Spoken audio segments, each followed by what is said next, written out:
Ahí me presento formalmente, soy el profesor Carlos Asenjo Fuentes, tu profesor en el día de hoy.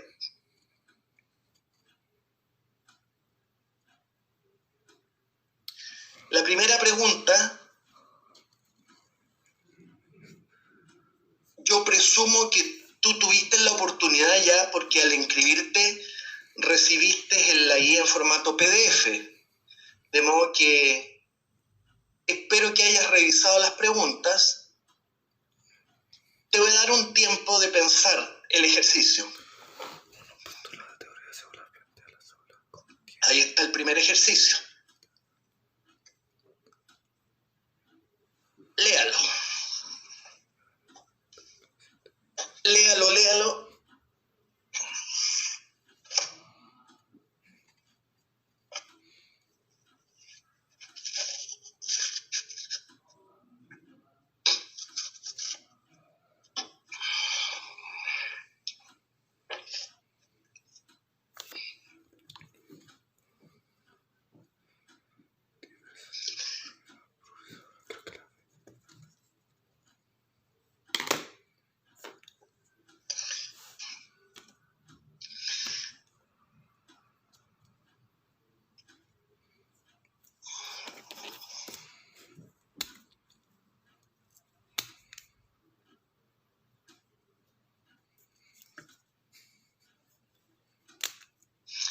Bueno, la pauta de corrección para esta pregunta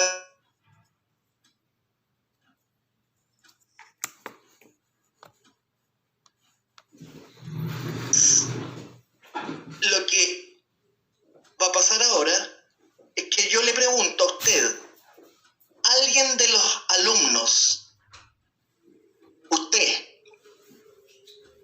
tiene alguna duda con esta pregunta? ¿Uno casa?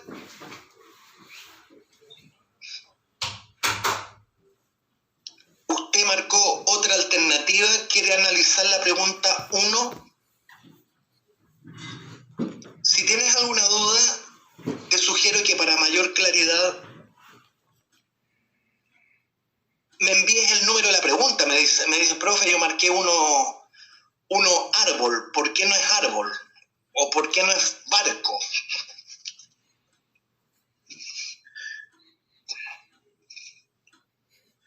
Pero veo que nadie tiene duda con la pregunta 1. Ya, voy a hacer otra cosa. Quiero que, antes de que me olvide, envíeme en este minuto, al tiro, al toque, como decimos los loleos, envíame tu nombre completo al chat. Por favor, envíeme su nombre al chat.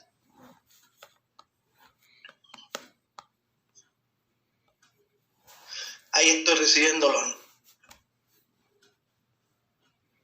Camila Ibáñez, Gia Hau, Dani, Sofía Carbacho, Constanza Álvarez, Javiera Ferreira, Aranza, Fabián, bien jóvenes, Constanza Alcaide, Elisa Sarantonello, Scarlett Ortiz. ¿Alguien más que quiera enviar su nombre? Habemos 29 en la sala online, de las que descontando yo, 28 son ustedes, los estudiantes. Scarlett, Constanza Alcaide. Bien. Natalia Isla. De tal modo de que nadie de ustedes quiere revisar la pregunta number 1. Revisemos la pregunta número 2.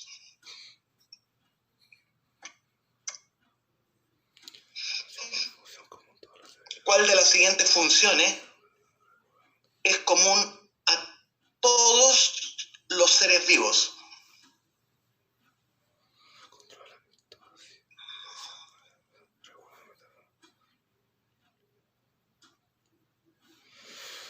Control de la mitosis, ensamblaje de los centriolos,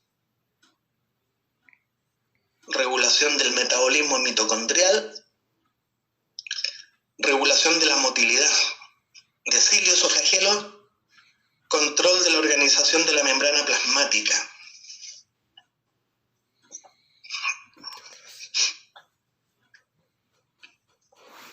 Te voy a dar un plazo por si no has visto la pregunta número 2.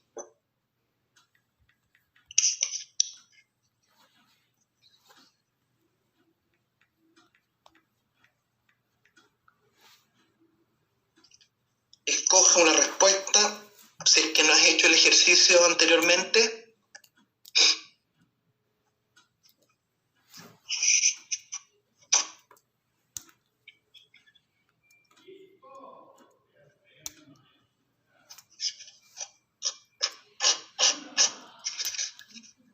La pauta de corrección dice elefante. ¿Alguien de los presentes quiere revisar la pregunta 2, elefante? Tú me dices, profesor, yo marqué árbol, barco. Ahí recibí un chat.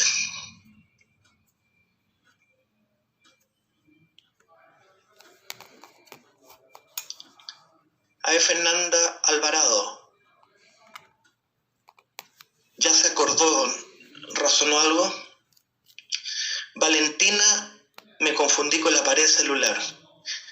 Bueno, confundiste pared con membrana. Y Valentina Ramírez no sabía cuál poner. ¿Por qué no podría ser la C? Ya. Cuando me digan una pregunta, Eileen, te sugiero que me acompañes con el número, porque va a llegar un minuto en que cuando siga avanzando en en el taller, no voy a saber, Eileen, a qué pregunta te estás refiriendo con tu pregunta, pues C. Entonces te pone en la pregunta 2C. Bueno, tomo nota. Valentina Ramírez no sabía cuál poner. Bueno, eso tiene solución. Hay que estudiar, Valentina Ramírez. Ahí cuando estudies, cuando manejes, cuando afirmes los conceptos, porque esto no es una pregunta muy complicada, Valentina Ramírez, cuando usted maneje bien los conceptos no vas a tener esa incapacidad que manifestaste ahora. Falta estudiar nomás. Fernanda Alvarado se dio cuenta que su error es que confundió la pared celular con la membrana celular. Y Eileen Hidalgo dice, ¿por qué no es la 2C? Veamos, pues, Eileen. ¿Por qué podría no ser la C? La alternativa 2C. Ya, voy a intentar buscar un archivo donde te muestre el por qué no podría hacerlo. Regulación del metabolismo mitocondrial. Te lo digo al tiro. Porque no todos los seres vivos, Eileen, tienen mitocondrias. La adquisición de mitocondrias fue un proceso evolutivo, pero exclusivo de algunas células, las llamadas eucariontes. Hubo células que nunca adquirieron organelos. Nunca fueron capaces de desarrollar organelos. Por lo tanto, en el mundo de los procariontes no hay por qué controlar lo que no tienen. Las bacterias no tienen por qué regular un metabolismo mitocondrial porque ellos no tienen mitocondria, porque nunca desarrollaron mitocondria las células procariontes. En cambio, las células eucariontes, que sí por un proceso de endocitosis aparentemente, ellas sí desarrollaron mitocondria. Endocitaron bacterias aeróbicas que con el tiempo se fueron transformando en lo que tú llamas mitocondria, pero eso es exclusivo del mundo eucarionte, lo que no obliga a todos los seres vivos a regular algo, porque hay quienes no tienen aquello de lo que hay que regular. La regulación del metabolismo mitocondrial compete solo a células eucariontes. A ver, entonces me envió un chat.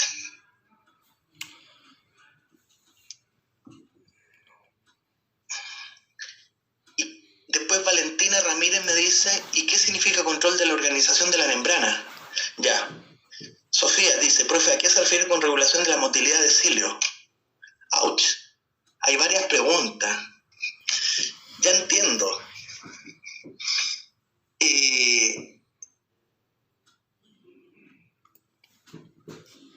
Como no entienden algunas afirmaciones, no pueden responder sobre lo verdadero o lo falso porque no logran entender lo que están diciendo. A ver, una niña me dice, regulación de la motilidad de cilios o flagelos. Quiere decir que necesitan, ¿tú crees en la alternativa dedo? Que todas las células tienen que de alguna manera regular una estructura llamada cilio. El cilio es un apéndice que tienen ciertas células que le permite, por ejemplo, moverse.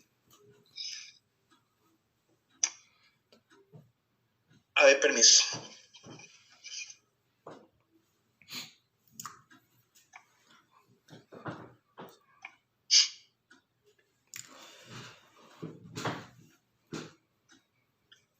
Acá. La persona que me pregunta respecto de qué es lo que es la regulación de la motilidad, es un proceso celular que le permite a una célula mover este apéndice llamado cilio, regular la capacidad de mover un cilio. El flagelo es un apéndice aún más largo que permite a ciertas células desplazamiento.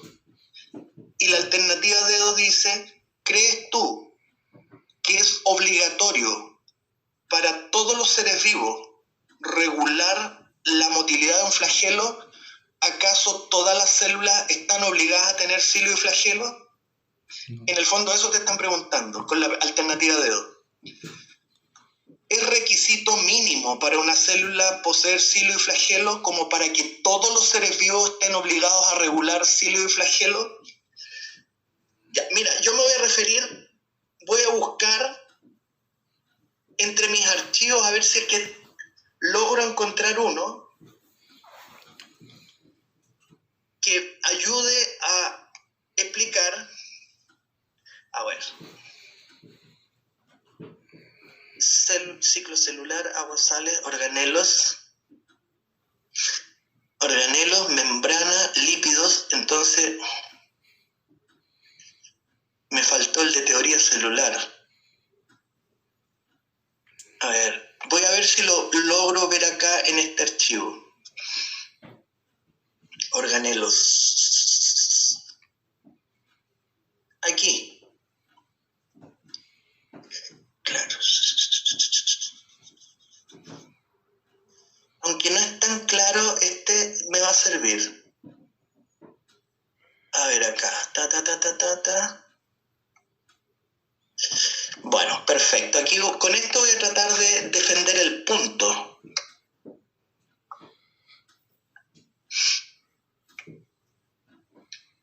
Cuando uno entra al mundo de los organelos, alumno, cuando uno intenta hacer una clase de organelos, uno lo que tiene que comenzar diciendo, aquí salió lo que quise decir, qué bueno. En pantalla, alumno, el profesor Asenjo intenta explicar de manera muy simplona lo que es ser procarionte de lo que es ser eucarionte. Una célula procarionte, como la que está en tu pantalla a mano izquierda, es una célula que no ha desarrollado compartimentos en su citoplasma. En cambio, la célula eucarionte es una célula mucho más evolucionada que sí desarrolló mediante sistemas de membranas pequeños compartimentos en las que subdividió su citoplasma. La pregunta es, ¿por qué pasa esto? ¿Para qué? ¿Cuál es el sentido? El sentido de que una célula haya compartimentalizado el citoplasma es este. En pantalla, el profesor Asenjo explica a sus alumnos que una célula procarionte tiene un metabolismo en la que te acabo de presentar lo que es una vía metabólica acá. En pantalla, el profesor Asenjo le explica a su alumno que una bacteria, una célula procarionte, realiza un proceso metabólico en que A por una enzima se transforma en B. El producto B, por acción de otra enzima, en una vía metabólica se transforma simultáneamente en C. Eso es una vía metabólica.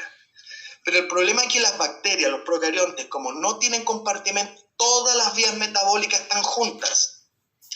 Todos los procesos químicos ocurren dentro del mismo espacio que lo constituye el citoplasma celular.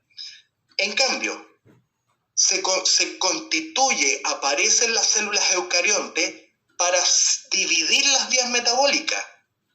De modo que en un compartimento, ahí el profesor señala de que el citoplasma en las eucariontes, ahora sí está subdividido en compartimentos, lo llamado organelo, y eso permite al alumno que una vía ABC ocurra en un compartimento, pero de modo separado, aislado de la vía de las otras vías.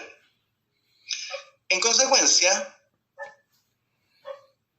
una célula eucarionte tiene organelos que permiten a las vías metabólicas quedar separadas unas de otras, que no en las bacterias. Ya, y respecto de eso, regular el metabolismo de los flagelos, déjame avanzar. Acá una caricatura de una célula procarionte que no tiene flagelo, compartimentos internos generados por membrana. En cambio aquí una célula eucarionte sí tiene compartimentos en cuyo interior van a ocurrir procesos metabólicos específicos. Cada organelo es un compartimento que tiene con enzimas específicas para que dentro de cada organelo pueda ocurrir una vía metabólica específica. A ver, estaba buscando algo del flagelo, no estoy seguro que pueda, aquí mitocondria. Acá está el problema de la mitocondria, la persona que preguntó respecto a las mitocondrias. Las mitocondrias son organelos que solo lo tienen las células eucarionte. Espérate, a ver, no estoy seguro que pueda encontrar algo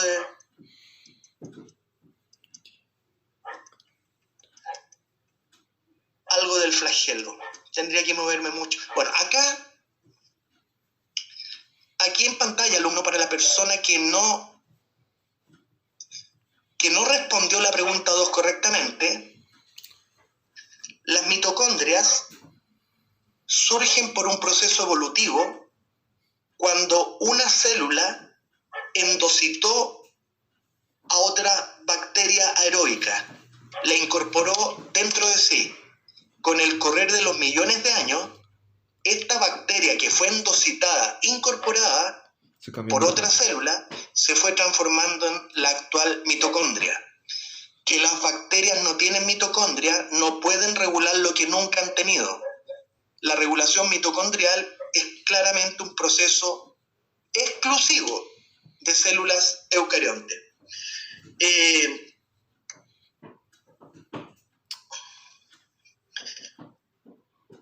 Voy a volver a nuestro taller.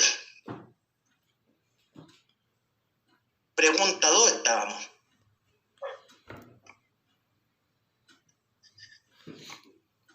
Ahí está. Entonces, respecto a la pregunta que me decía la alumna 2 dedos, regulación de la motilidad de cilio flagelo, son procesos celulares que están en relación a la capacidad de mover un cilio, que es un apéndice del citoplasma. El flagelo es un apéndice aún mucho más largo que surge desde el citoplasma. Usted, alumna, ¿cree la obligación de regular la motilidad, el movimiento que adquiere un cilio como algo que es obligatorio para los seres vivos? La respuesta es no, porque no todas las células cuentan con cilio o flagelo. Por lo tanto, no tienen que regular aquello que no es obligatorio tener. Respecto al control de la organización de la membrana, ¿qué es eso? En definitiva, son procesos celulares que van a permitir a una célula constituir una estructura llamada membrana. Pero hay que controlarlo, o sea,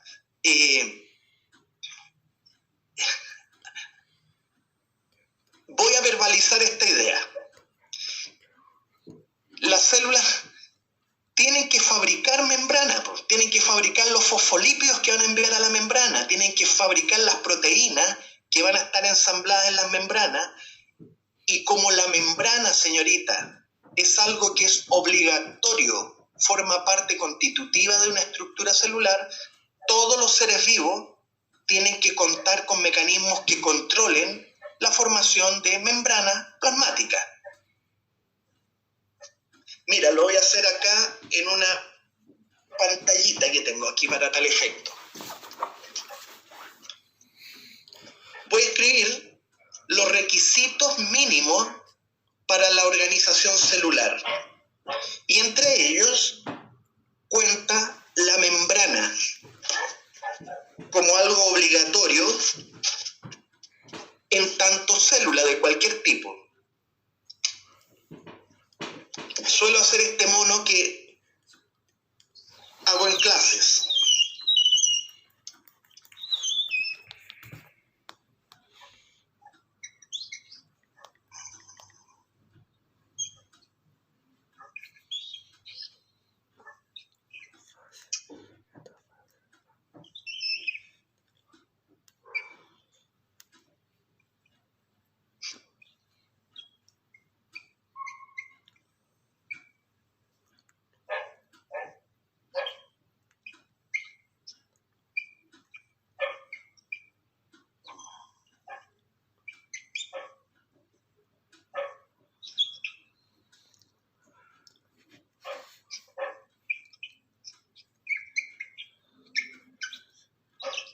Ahí estamos. Miren.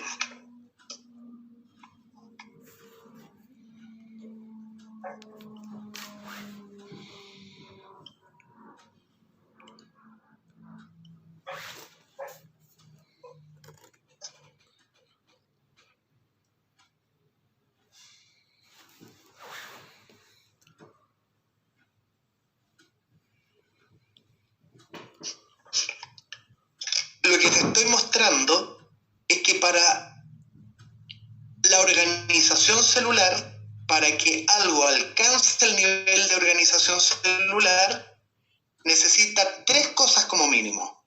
Lograr organizar una membrana, que es el límite que va a tener la célula que separa el afuera del adentro. Pero eso es propio de todas las células, señorita.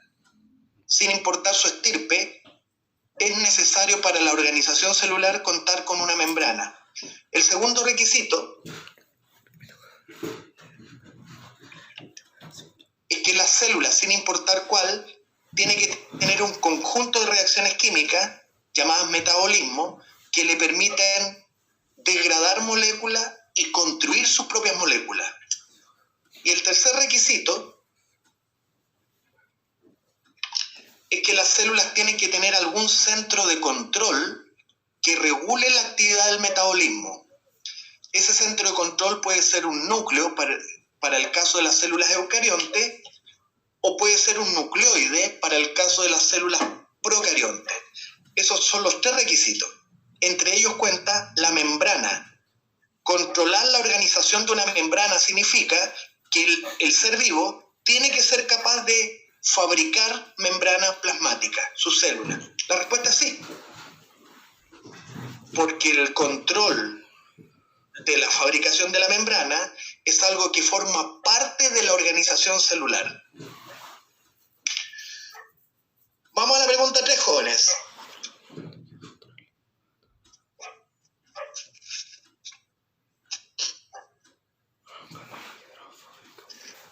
El transporte de agua a través de la membrana plasmática se caracteriza por consumir ATP, utilizar canales proteicos, hidrofóbicos, involucrar cambio de longitud de la membrana, ocurrir contra el gradiente de concentración de agua. Esta pregunta 3 se responde correctamente con barco. Dentro de las alternativas, barco. ¿Alguien tiene dudas?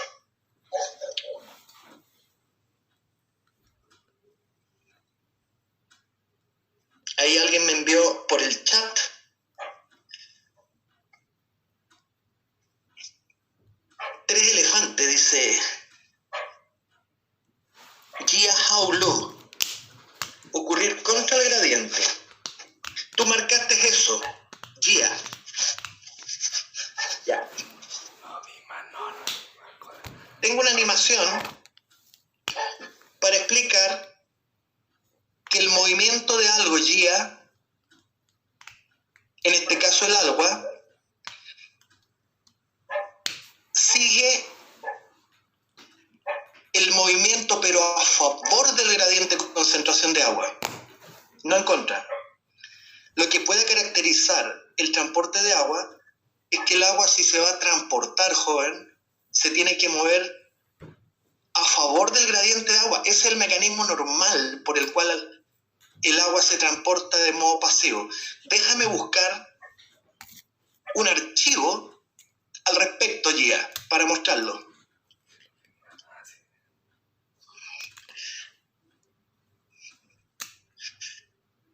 Veamos. Voy a buscar un archivo para intentar explicar que el agua se mueve a favor de su propio gradiente de concentración. A ver, espere. Organelo, ciclo, uno que dice membrana, lípidos en membrana. Acá. Entonces, para el joven que me pregunta acaso que el agua se mueve contra su gradiente. Pero esto no... Acá está. Aquí está el monito que andaba buscando. Lo voy a aprovechar igual de mostrar, a pesar de que no tiene que ver con la pregunta 3, tiene que ver con la pregunta 2. Para la persona que me preguntó qué es eso de controlar la organización de la membrana, pregunta 2, aquí de nuevo, en clase yo explico. Para hacer células, joven, necesitas 3 cosas, A, B y C. A es que toda célula necesita organizar, controlar y formar membrana celular, que es un límite que tiene la célula con el espacio exterior.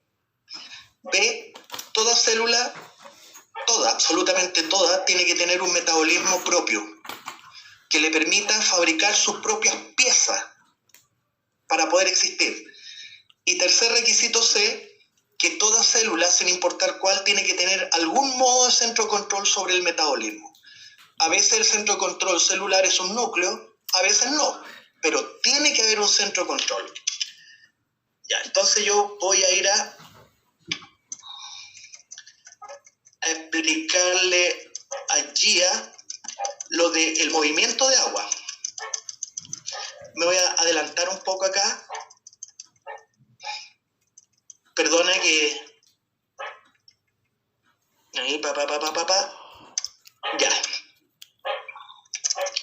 Creo que voy a escoger... Ya, aquí voy a explicar al joven respecto de cómo se va a mover el agua.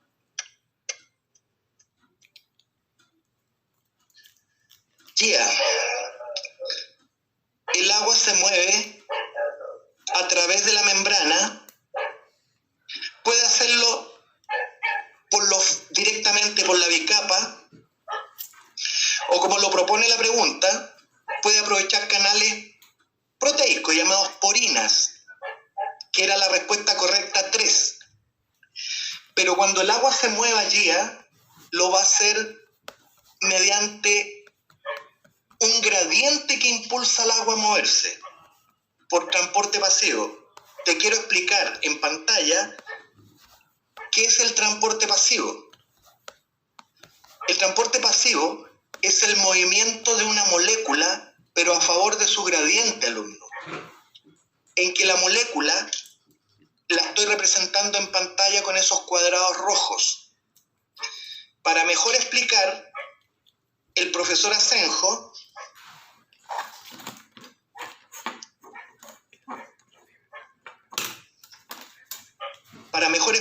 el proceso de transporte pasivo, el profesor Asenjo imagina que ni siquiera están dadas las condiciones aquí en la pantalla para que se produzca el transporte pasivo. ¿Por qué? Porque no hay un gradiente que impulse al agua a moverse. Por sobre la bicapa hay 3 moléculas de agua y por bajo la bicapa también hay 3. como no hay un gradiente, como no hay una diferencia de concentración, es imposible el movimiento de agua que ha de hacerlo desde donde hay más agua hacia donde hay menos. Aquí, joven, como no hay gradiente, el agua no se va a poder mover desde una solución a la otra. No hay un gradiente, no puede difundir el agua. ¿Cuándo difunde el agua? Cuando la membrana le permite al agua moverse, por si es que hay unos poros, pero además el agua tiene que estar en gradiente, joven. Observa, ¿qué es un gradiente? Gradiente es una diferencia de concentración que se establece cuando de un lado hay muchas moléculas de agua y del otro lado de la membrana hay menos. Eso es lo que se llama en biofísica, así se llama la ciencia, un gradiente. Y el agua, niño, se va a mover, pero cuando se mueva, el agua se va a mover desde donde hay más agua hacia donde hay menos agua. Impulsada por el gradiente, el agua se va a mover. Se va a mover favorablemente, no en contra. Ah, ya, es que ahora el joven me manda a decir que no leyó contra gradiente el agua. Con lo cual debo entender ya que entendiste por qué no es 3 elefantes.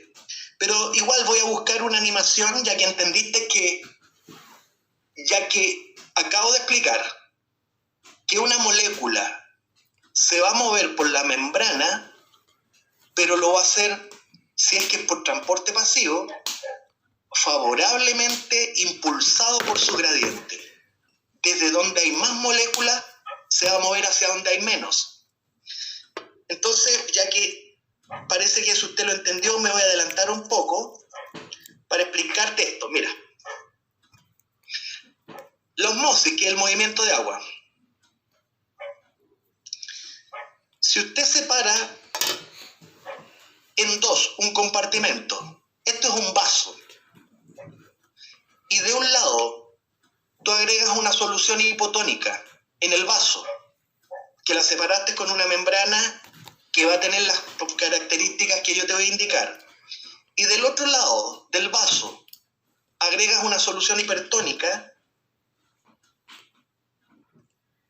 va a suceder lo siguiente, alumno, que la solución hipotónica es la que tiene poco soluto. El soluto acaba de aparecer, es esa pelota de color celeste.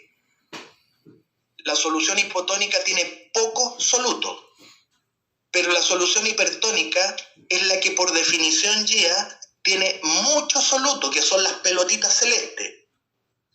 Pero sucede que para que se produzca el movimiento de agua, alumno, para poder explicarte la pregunta 3, ocurre que ahora te tienen que explicar cuánta es la cantidad de agua que hay en una y otra solución. La solución hipotónica, como tiene poco soluto, puede darse la maña de tener muchas moléculas de agua. Repito, si bien la solución hipotónica tiene poco soluto, ella es una solución que tiene mucha agua, es una solución muy diluida. En cambio, la solución hipertónica, como tiene mucho soluto, tiene pocas moléculas de aguas. Para que haya movimiento de agua, GIA, la membrana que separa ambas soluciones tiene que cumplir el siguiente requisito. El soluto no puede cruzar la membrana. El soluto tiene que estar secuestrado, como digo en mis clases, a permanecer en el compartimento donde está. El soluto no puede pasar al otro compartimento, está secuestrado. Pero la que no lo está, porque la membrana le permite el paso, es el agua. El agua GIA se puede mover, tal como lo señalo acá. Entonces, si tú le das la posibilidad al agua moverse, ¿de dónde hacia dónde crees tú que se va a mover? Asenjo te está diciendo que el agua se tiene que mover desde el compartimento de donde hay más agua.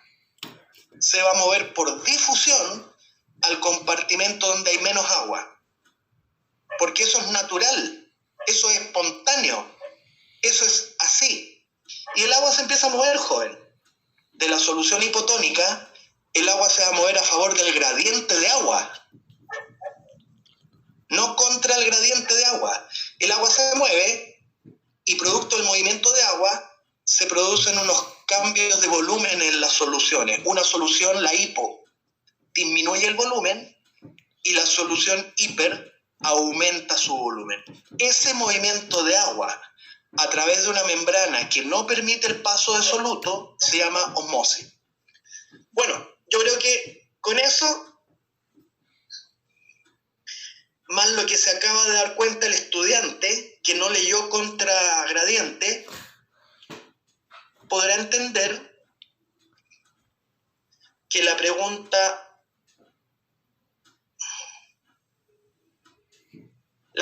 3, entre las alternativas que se te daban, la más adecuada, joven, era Barco. De haber canales proteicos, llamados porina, el agua aprovecha esos canales proteicos para moverse, pero a favor del gradiente, no contra. ¿Alguien más tiene alguna duda con esta pregunta 3?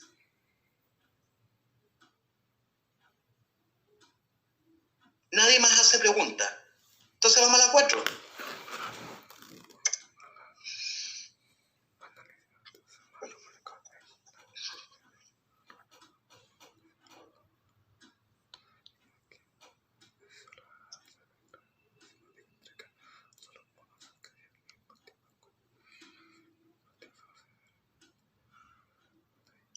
La pauta para esta pregunta es dedo.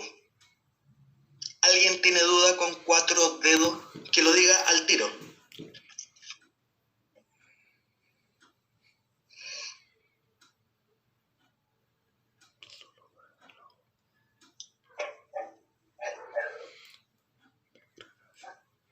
Nadie tiene duda. Vamos a la 5.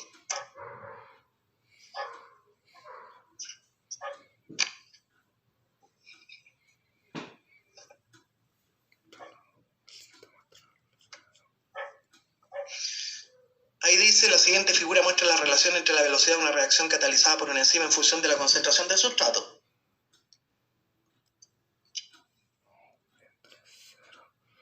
De la interpretación del gráfico, es correcto afirmar que la velocidad de reacción 1, 2 y 3.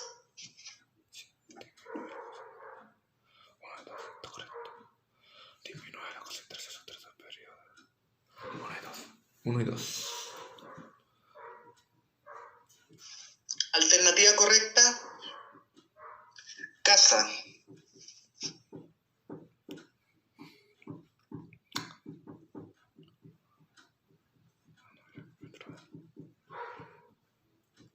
¿Alguien tiene duda con la pregunta 5?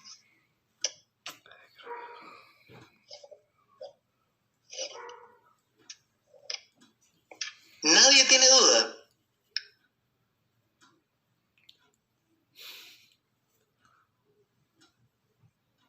¿Alguien quiere que le ayude a interpretar el gráfico que se presenta en pantalla? ¿A alguien le merece duda el gráfico que está en pantalla? Bueno, ahí surgieron dudas.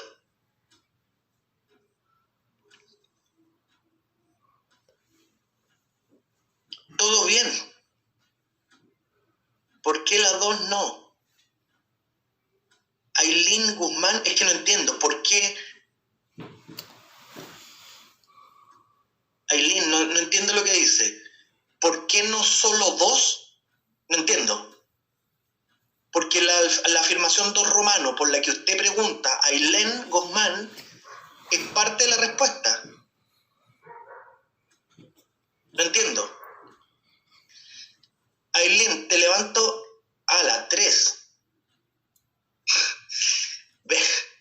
Está bien, la compañera me pregunta por qué la afirmación 3 romano no forma parte de la respuesta correcta, porque es cosa de ver el gráfico, Ailén.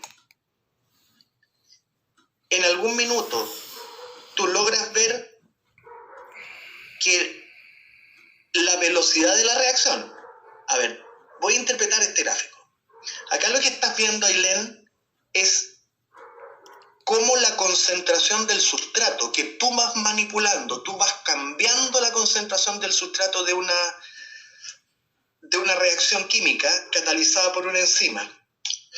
Usted varía la concentración del sustrato y te pones a registrar qué velocidad alcanza la reacción. Entonces aquí hay una variable experimental, la variable independiente, tú la manipulas, tú vas cambiando la concentración del sustrato y empiezas a obtener el valor de velocidad de reacción, que es la variable dependiente, y tú registras la velocidad de reacción que logras.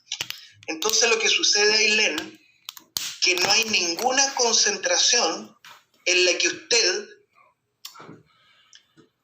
modificando la concentración del sustrato, la velocidad disminuya a concentraciones de sustrato superiores a Q. Lo que tú estás viendo aquí de Q en adelante, que si usted sigue manipulando la concentración del sustrato, aumentándola desde el punto Q, lo que tú observas que sin importar qué concentración de sustrato agregues, tú observas que el efecto medido es que la velocidad de la reacción se volvió constante, pero máxima.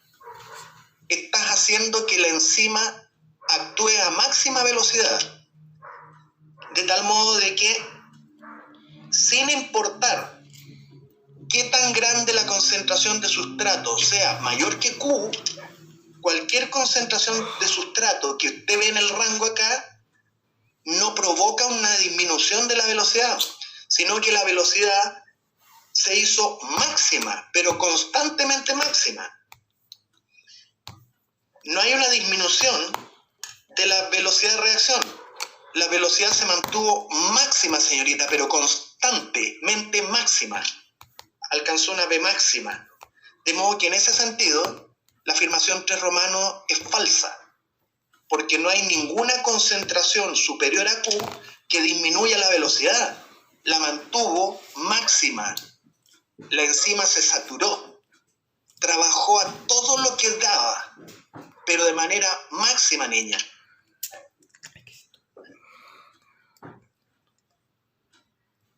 Por eso 3 romano no forma parte de la respuesta. O sea, la 3, me faltó un palito. Ah, ya, mal interpreté el gráfico. Te doy una sugerencia, Ailén. Esto que te estoy mostrando son preguntas oficiales. Tú tienes que ir a la página DEMRE para ver en DEMRE esta misma pregunta. ¿Cómo la justifica DEMRE? El modo de hacerlo te lo explico, Ailén, y se lo explico a todos. Ponga atención. El modo de buscar esta pregunta en Google es que tú, cuando entres a Google y te pongas a buscar, redactas exactamente el encabezado de la pregunta. Lo escribes en Google. La siguiente figura muestra la relación entre y haces un enter. Y la búsqueda Google te va a llevar inmediatamente a el archivo donde está esta pregunta. Te sugiere, Asenjo, que entres para que veas el desarrollo que da DEMRE. Esta es una pregunta oficial.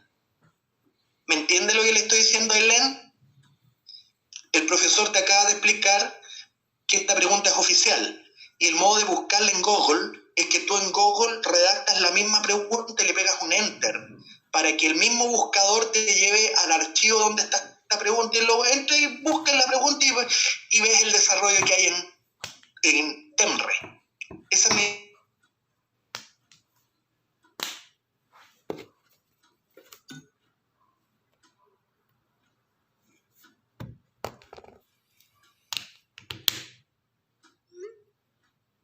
es saturante.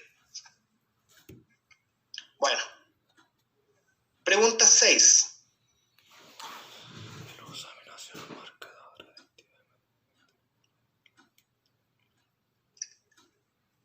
El uso de aminoácidos marcados radioactivamente permite revelar su presencia en moléculas que forman parte de los cromosomas, la membrana plasmática. 1 y 2. No. 76 Solo 1. 76.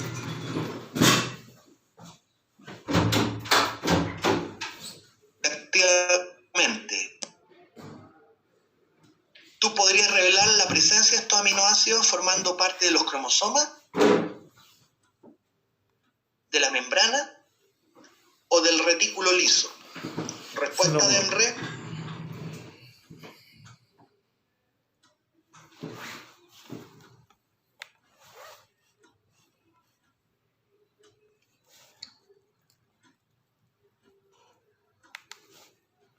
Para siempre.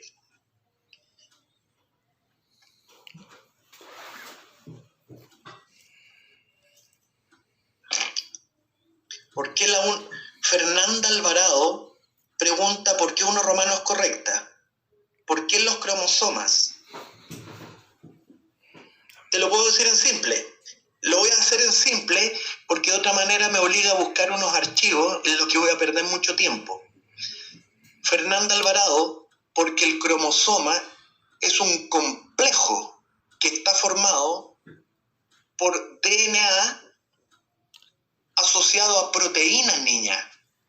Las proteínas, algunas de ellas se llaman histonas. Por lo tanto, por el carácter proteico que tiene el cromosoma, porque es cromatina, los aminoácidos marcados debieran ubicarse también en los cromosomas, porque el cromosoma tiene, o puedes pensar en los cromosomas, claro, voy a pensar en el cromosoma, es cromatina condensada, en la histona, piensa en el cinetocoro que tiene el cromosoma. El cromosoma, señorita, es un complejo formado entre el DNA y proteínas. Por lo tanto, lo que entra a marcarse con los aminoácidos son la parte proteica, que el cromosoma sí tiene. Tiene histonas, H1, H2A, H2B, y además puedes pensar las proteínas que se unen en el centrómero, los cinetocoros. Como quiera que sea, el cromosoma tiene proteínas, y tú marcaste las proteínas del cromosoma. Yo pensaría en las histonas, niña. El cromosoma es un complejo donde el DNA se enrolla alrededor de las histonas. Por lo tanto, tú logras marcar al cromosoma, pero en su parte proteica, la histona. De otro modo tendría que buscar una figura, pero yo creo que tú me entendiste eso de... Y ahí ahora Francisca Lazo me pregunta, ¿por qué el retículo endoplasmático liso? Ya. Para Francisca Lazo, el siguiente monito con cariño. Con cariño para Francisca Lazo.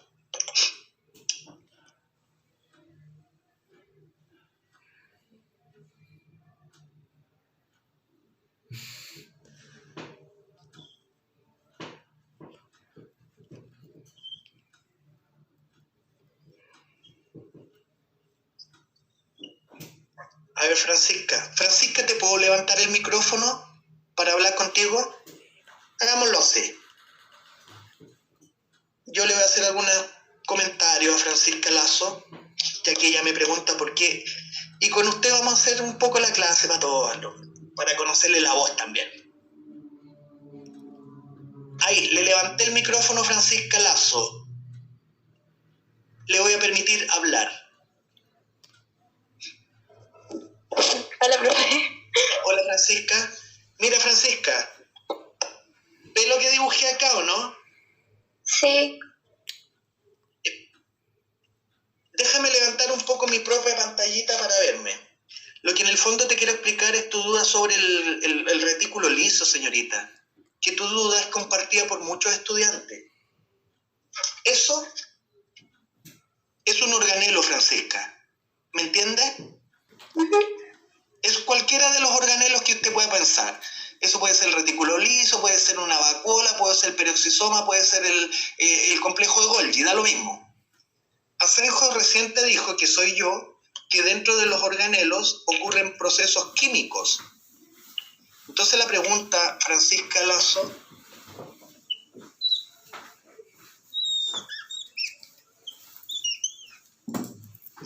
eso es una reacción que va a ocurrir dentro del organelo, porque esa es la función de un organelo, permitir que en su interior ocurran reacciones químicas. Te pregunto a ti, ¿quién impulsa, quién hace que esa reacción se produzca en el menor tiempo posible. Encima. ¿Quién acelera las reacciones químicas, Francisca Lazo? ¿Aló, Francisca, está ahí o no? Sí, pero no sé. Las enzimas, niña.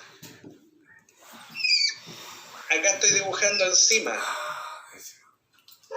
Ese Pac-Man es una enzima que acelera la reacción química que tiene que ocurrir dentro del retículo liso. ¿Usted sabe, Francisca Lazo, qué proceso químico ocurre en el retículo liso? ¿La síntesis de qué? Debiera saberlo. Fosfolípido. Los fosfolípidos, señorita, se fabrican en el retículo liso. ¿Sabe quién los fabrica? Enzimas. Enzimas que hay en el retículo liso están fabricando fosfolípidos, están fabricando testosterona, estrógenos, progesterona. Hay una serie de procesos químicos que ocurren en el retículo liso que lo catalizan enzimas. ¿Me entiende, Francisca Lazo, que los organelos tienen enzimas? Sí. Francisca Lazo, ¿y qué son las enzimas desde el punto de vista de las biomoléculas? Proteínas. Son proteínas, pues. En consecuencia,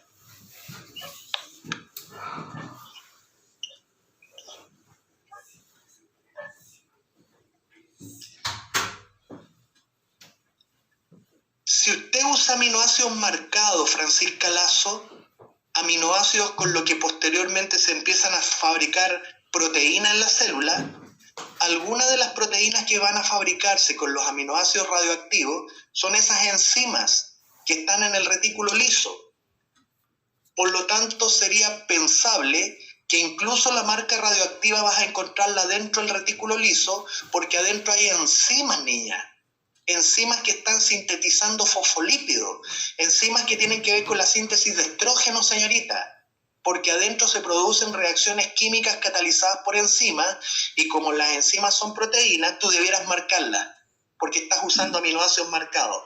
Por lo tanto, la respuesta 3 romano es correcta desde el punto de vista que comienzas a marcar la enzima. Y la otra modo de marcar el retículo liso es esta. ¿Está ahí, Francisca Lazo? Sí. Mira. Vuelvo sobre el mismo retículo liso que tú preguntaste. ¿Por qué se marca? Porque la membrana, ¿tú entiendes, Francisca, que las membranas tienen proteínas? Francisca.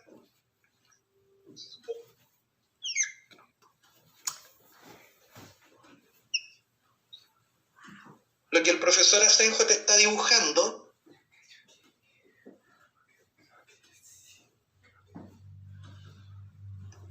que como buena membrana, hasta la membrana del retículo liso, señorita, desde las proteínas que hay en la membrana que generan el retículo liso, ahí hay proteína. Por lo tanto, el uso de aminoácidos marcados radioactivos tiene doble razón de por qué debieran encontrarse en el retículo liso. O porque fueron usados para fabricar las enzimas que van a impulsar las vías metabólicas, o porque sencillamente van a marcar las proteínas que están en la membrana del organelo retículo liso. Por eso, tú debieras esperar marcación radioactiva incluso en el retículo liso, para las enzimas como para las proteínas de la membrana del retículo. Acuérdate que las membranas tienen proteínas.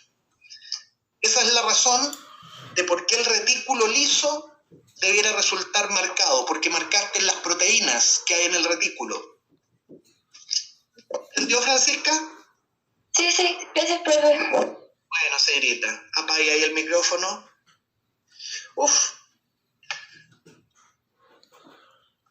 Eran hartas preguntas y voy en las 6.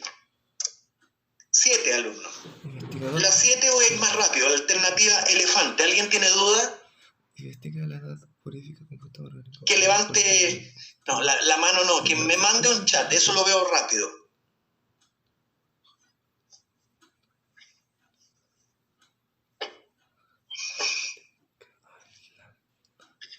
Joven alumno, escucha lo que te voy a decir ahora.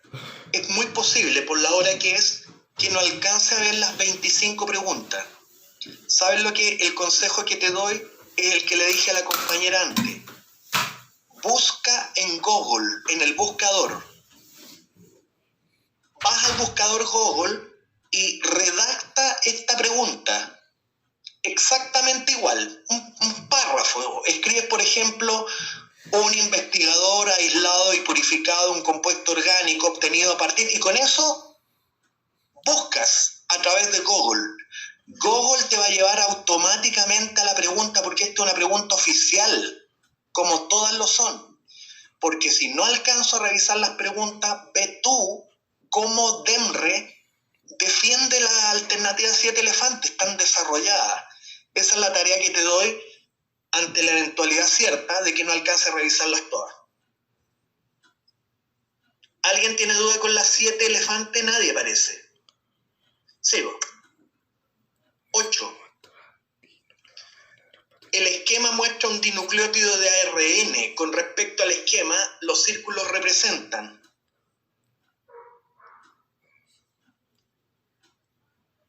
Base nitrogenada. Ahí está el esquema, po. Faltaba el esquema. Si ese es el esquema que te dan, alumno. Esto es un dinucleótido. ¿Qué representan los círculos? Fosfato. Y la pauta de corrección dice grupo fosfato. ¿Alguien tiene duda?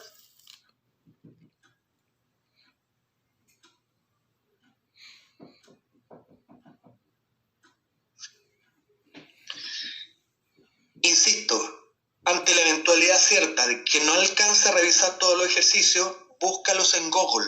Redactan la misma pregunta y el mismo buscador te va a mandar a DEMRE. Ahí puedes ver la pregunta 8 casa desarrollada.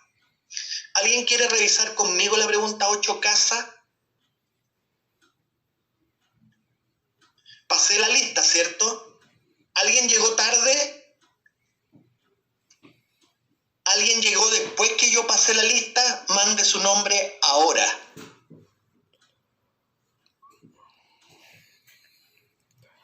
No he pasado la lista, Valentina Ramírez, me parece que les pedí que enviaran sus nombres. Envíen el nombre las personas que están en el taller. Ustedes, envíenme su nombre. Pasé la lista, solo que algunos llegaron tarde. Las personas atrasadas, mándenme el nombre suyo.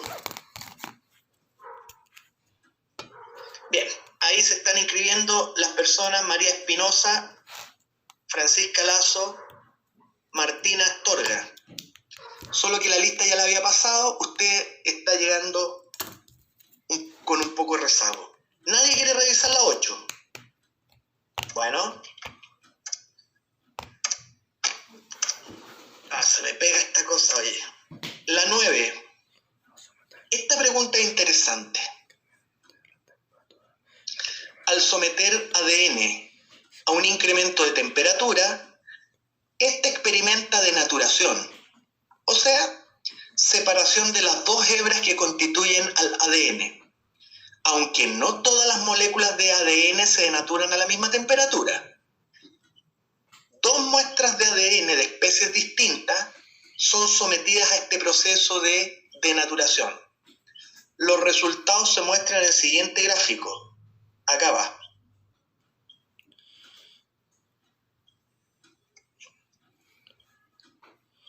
Y sobre ese resultado te hacen estas afirmaciones.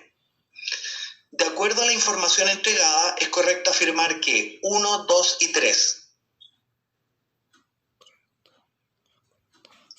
te dan a escoger entre las afirmaciones y le voy a dar 1 minuto para que lea esta pregunta y trate de responderla, si es que no lo has hecho. Y no es necesariamente. La temperatura en el de la muestra.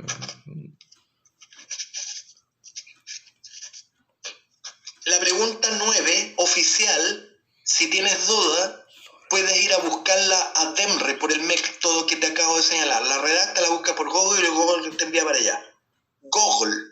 Bueno, la 9 era dedo. ¿Alguien tiene duda con 1 dedo?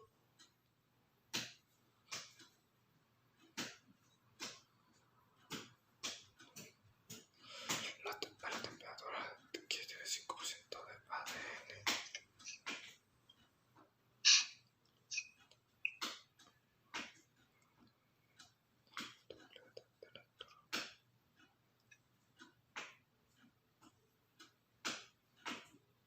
ahí surge una duda.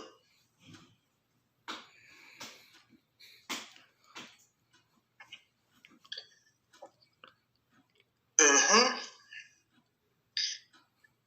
La número 3 no te queda no le queda muy clara a la alumna Valentina Ramírez, la afirmación 3 romano. Valentina Ramírez, ¿te puedo hacer una pregunta? Envíame por el chat. ¿Ustedes tienen la pauta de este taller, Valentina Ramírez? De alguna manera, ¿ustedes tienen la pauta de este taller? ¿O se están informando en este minuto de la pauta de corrección cuando yo la entrego?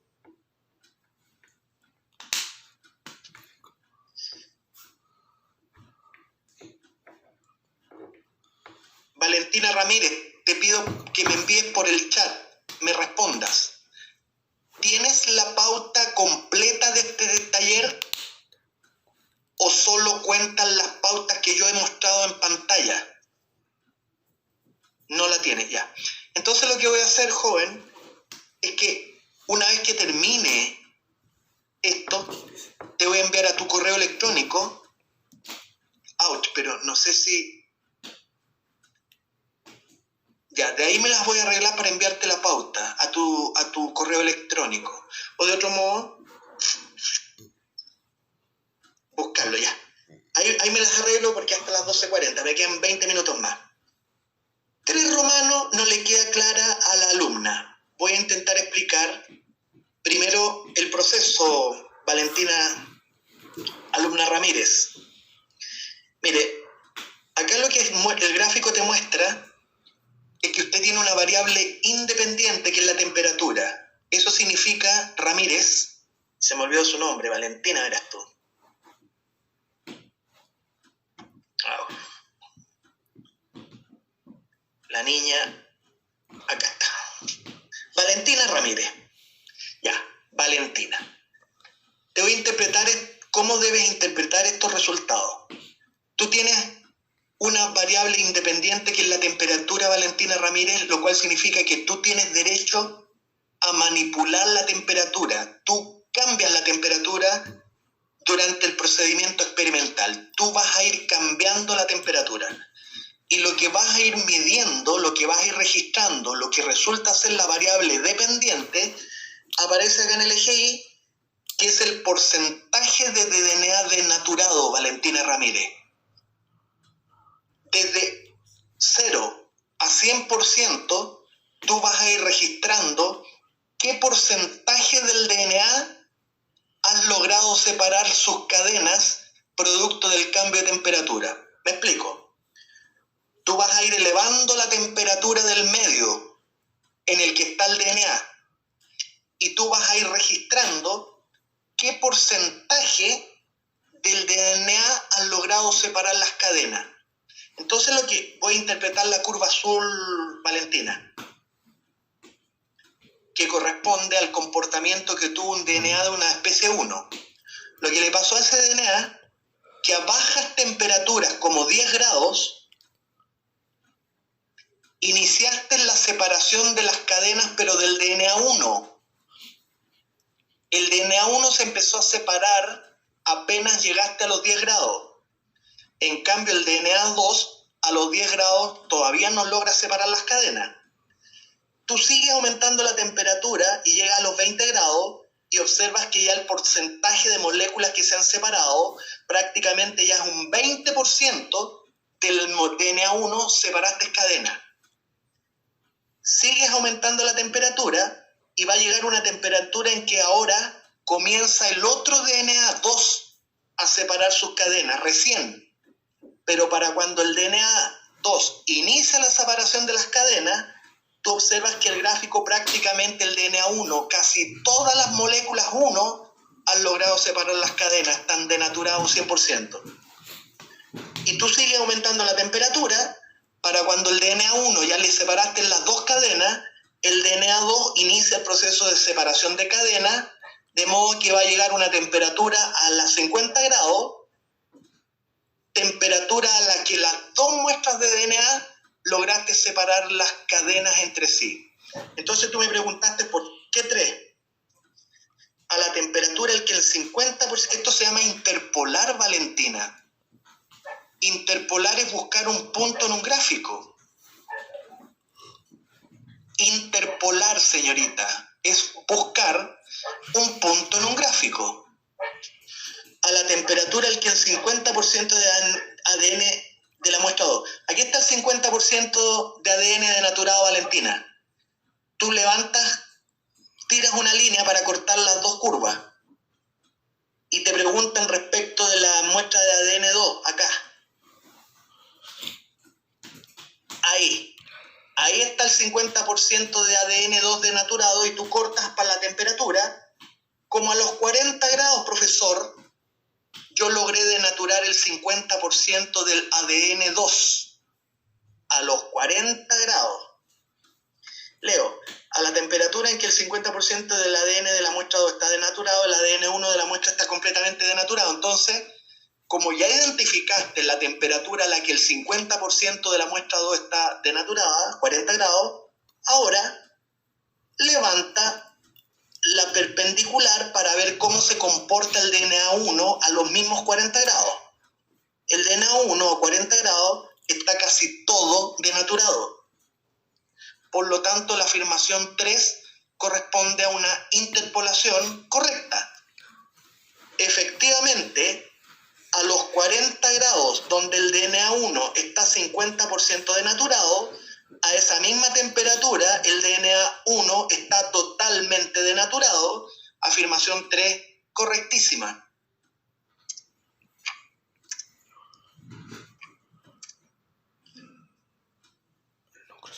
Pregunta 10.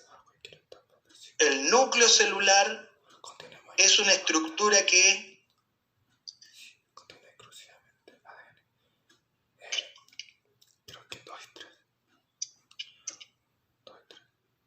barco.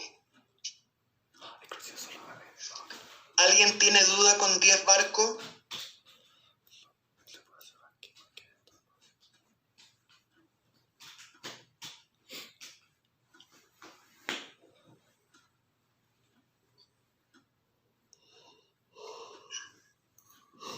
Fernanda Alvarado, dime.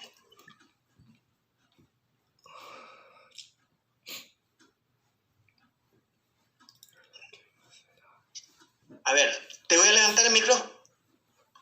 ¿Qué otro organelo tiene ADN? Ah, ya. Claro, porque usted saca cuenta diciendo que barco contiene la mayor parte del ADN.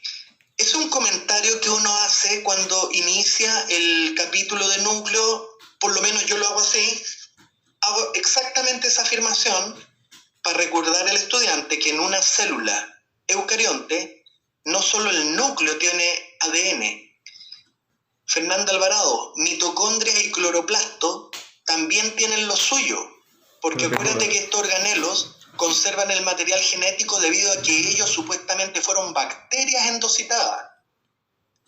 Las mitocondrias tienen DNA mitocondrial, a través de la cual tú luego vas a ver que hay una serie de enfermedades que se heredan a través del ADN mitocondrial por parte de la madre. Hay una herencia mitocondrial porque las mitocondrias tienen información genética. El otro organelo que también tiene información es el cloroplasto, en las plantas. Acuérdate que el cloroplasto parece que alguna vez fue una bacteria endocitada, que al igual que una bacteria tiene información, el cloroplasto también. Cloroplastos y mitocondrias tienen información extranuclear. Por lo tanto, el núcleo no tiene todo, tiene gran parte de la información.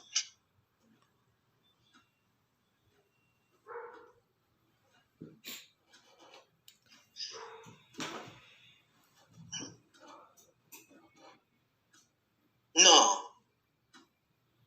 Fernanda Alvarado me dice que las mitocondrias tienen más información, más DNA que el núcleo. Imposible. Porque el núcleo tiene miles de genes. Miles. No, leíste mal o recuerdas mal. La mitocondria tiene pocos genes. De hecho, no tiene todos los genes necesarios ni siquiera para que la mitocondria pueda sintetizar todas sus proteínas, y eso explica por qué la mitocondria es semiautónoma, porque no logra sintetizar todas sus proteínas, no tiene muchos genes. No te voy a decir que son pocos, pero no tiene la cantidad de DNA que tiene el núcleo. El núcleo es el que guarda casi todo, tal como lo dice la afirmación dos Romanos. El núcleo contiene casi toda la información de una célula, porque algo, pero ya marginal, como dicen los economistas, una cantidad marginal de DNA está fuera del núcleo, mitocondrias y cloroplasto.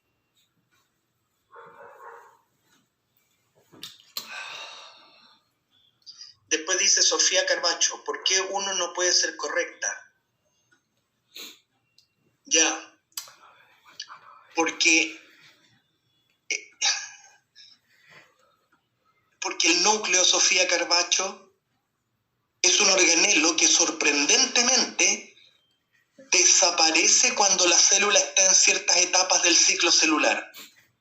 Este organelo no lo puedes ver cuando no existe, y no existe durante las proliferaciones celulares.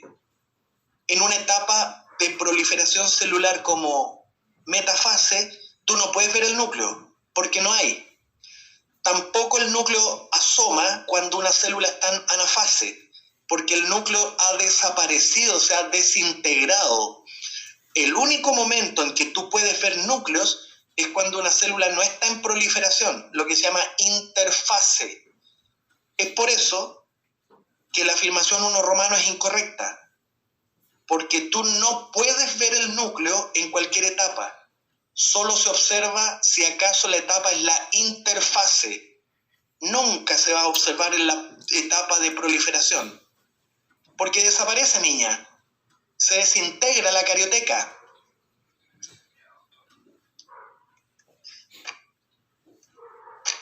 Hoy estoy muerto de frío, jóvenes. 11.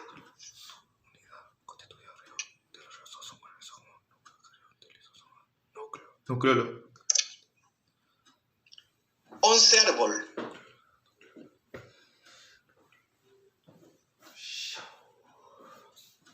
¿Alguien tiene duda con la 11 árbol, que es el lugar donde se arman los ribosomas? El nucleolo.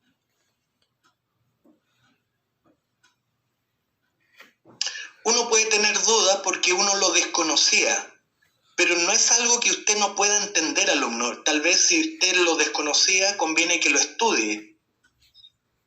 Es un hecho conocido que estas estructuras llamadas ribosomas se ensamblan, se arman en un lugar del núcleo llamado nucleolo. Ahí se empiezan a ensamblar los ribosomas. ¿Tienes duda?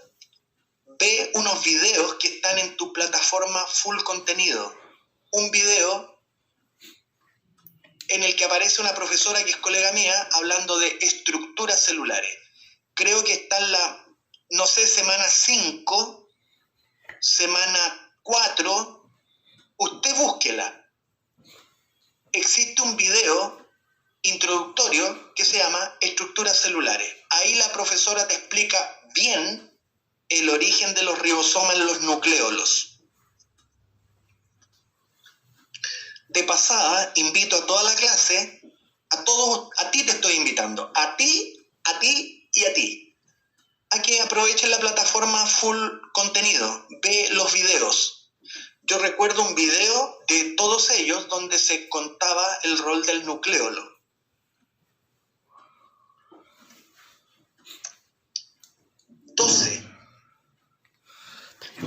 El trayecto que sigue una glicoproteína de exportación al ser detectado mediante el uso de aminoácidos marcados radioactivamente es...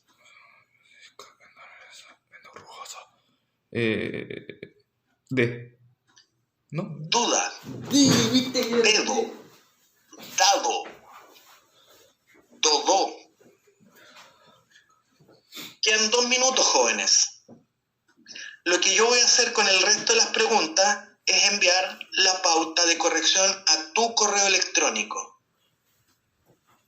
O te muestro el tiro. Ya, eso voy a hacer. 12 dedos. Continúo, niño. 13. Barco. Si se bloquea acciones encima. 14. Toma nota. Barco.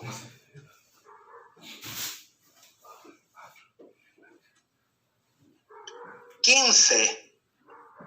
Elefante.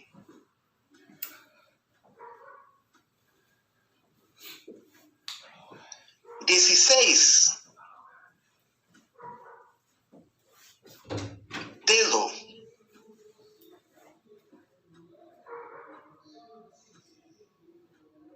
'Es para que tomes nota de la pauta, joven, porque ya no hay más tiempo. 17. Elefante. 18. Árbol.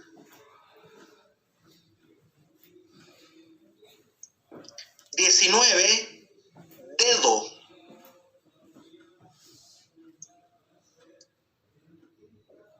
20 dedos.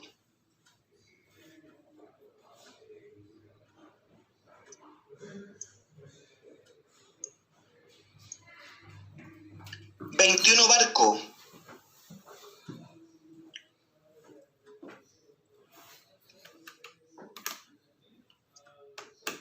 Bueno, estas preguntas son oficiales, yo las fui a buscar justamente por el mecanismo que te expliqué a DEMRE. Ahí aparece una referencia que da DEMRE, ahí está la explicación que da DEMRE, la 21 barco.